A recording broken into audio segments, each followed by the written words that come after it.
Pourquoi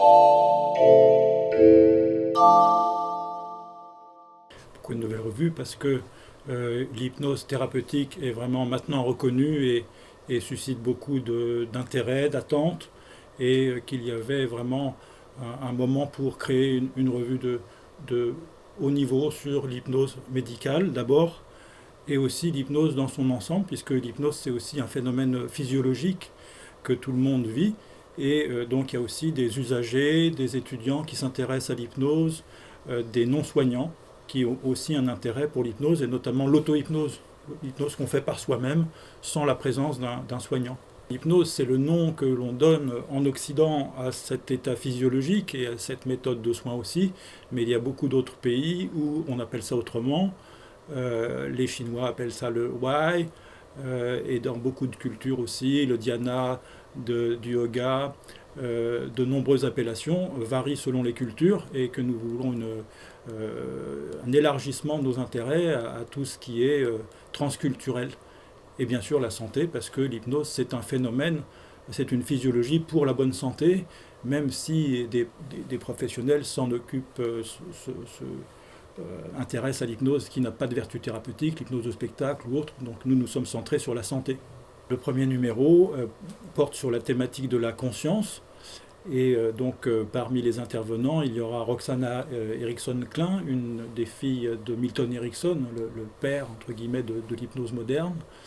Il y aura Jean Becchiot aussi, qui est un des formateurs les plus titrés, les plus capés de l'hypnose en France.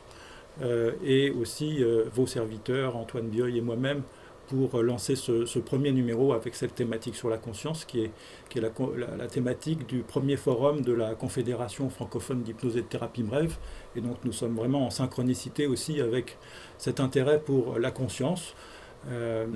Erickson disait que l'inconscient, c'est ce qui n'était pas conscient.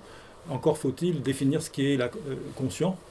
Qu'est-ce que c'est que la conscience? Et les chercheurs actuels ont beaucoup de mal encore pour répondre à cette question. Donc il faut bien définir les termes pour penser l'hypnose, et ce premier numéro essaye d'y contribuer. La revue Trans, en fait, c'est une revue qui doit se comprendre comme une invitation qui est lancée à des professionnels une fois par trimestre. Alors à la fois des professionnels de l'hypnose, puisque ça va être évidemment la colonne vertébrale de la ligne éditoriale de cette revue Trans, mais aussi aux praticiens qui s'occupent ou qui s'intéressent aux pratiques qui utilisent toute forme d'état de conscience modifié, la pleine conscience par exemple, la sophrologie, etc., et qui ont envie finalement de pouvoir confronter un peu les pratiques. Donc c'est vraiment un rendez-vous, une invitation qu'on lance à ces praticiens-là, de façon à pouvoir échanger autour des pratiques.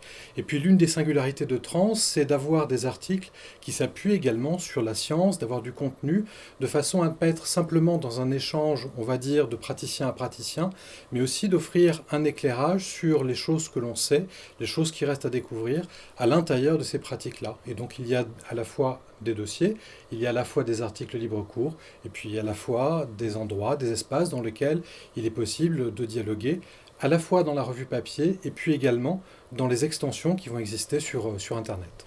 On dit souvent que l'hypnose est une affaire de mode. C'est compliqué de dire que l'hypnose n'est que de la mode, mais en tout cas c'est une affaire culturelle, ça c'est sûr. C'est-à-dire qu'elle existe dans un environnement donné, et il est vrai qu'actuellement, fin du XXe siècle, actuellement le XXIe siècle, l'hypnose a pris une place très importante, une part très importante à l'intérieur de notre culture.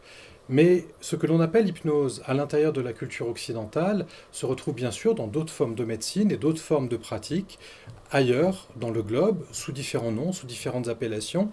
Et c'est pourquoi il nous paraissait intéressant de s'intéresser au phénomène de transe en général, à la fois dans la culture occidentale sous la dénomination d'hypnose, mais aussi de voir un petit peu dans d'autres cultures comment cette transe se manifeste, comment elle est suscitée, et comment finalement d'autres cultures l'organisent dans un cadre thérapeutique.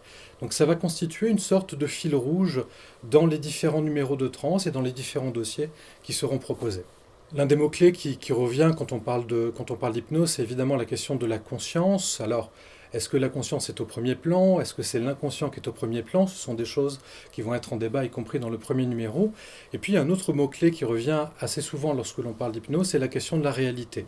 Très souvent, on indique que l'hypnose est une façon de pouvoir approcher de façon différente sa réalité et remodeler sa réalité dans le sens qui est souhaité, à la fois dans un cadre de développement personnel, thérapeutique ou dans d'autres formes d'application de l'hypnose. C'est pourquoi nous avons souhaité essayer de construire une certaine logique aussi dans la présentation des thématiques des dossiers, en commençant avec le numéro 1, avec un dossier autour de la conscience, et le deuxième numéro, vous le savez maintenant en avant-première, sera le dossier autour de la réalité.